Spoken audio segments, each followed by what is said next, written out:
subhanallah walhamdulillah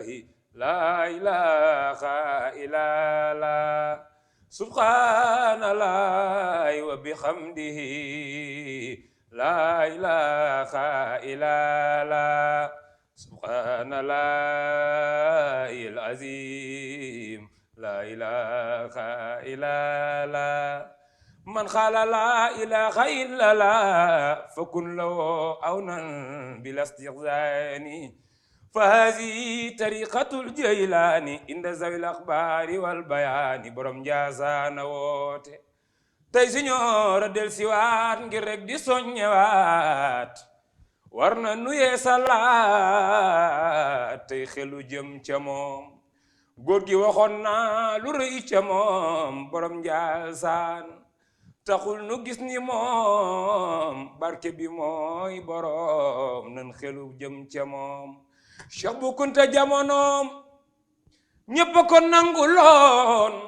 buuri Bawal ak Kajoor ba Siin daawu ñu jóg ca moom cey borom Njaasaan liggéey di dundee ñaqam ak jàngale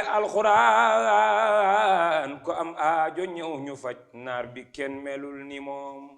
nanu laxa saayuwaat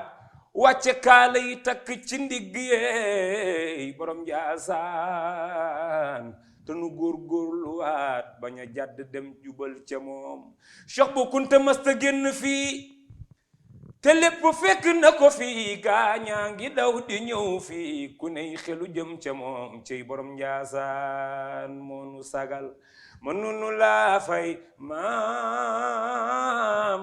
ndeke lépp yow la ciy borom Njaasaan yow lambkat bi ko daj na la wóor ni sa loxo daj na moom laa fi gis ci ab sëriñ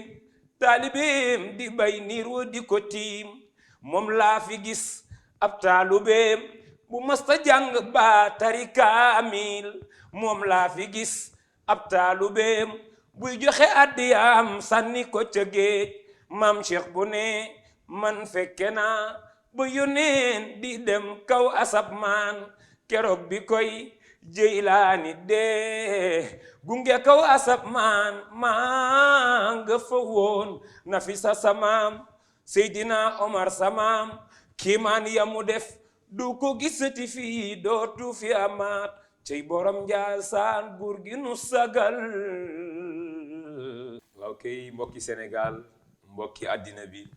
ñun seen mbokk Cheikh Bou Junior ñoo leen di woo ci bis bu mag boobu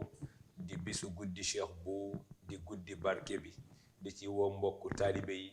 képp kuy wax rek ashhadu an la ilaha illallah wa ashhadu anna muhammadan rasulullah ñi ngi lay woo fii ci Njaasaan le 23 incha allahu rabbi février bu ko defee ñu màggal guddi googu di guddi Cheikh Abou Mouhamed Kunta ñu ngi ci woo mbokki taalibe yi ak mbokki jullit yi di ñaan bu ko kenn wuute incha allahu rabbi le 23 février à Njaasaan guddi barke bi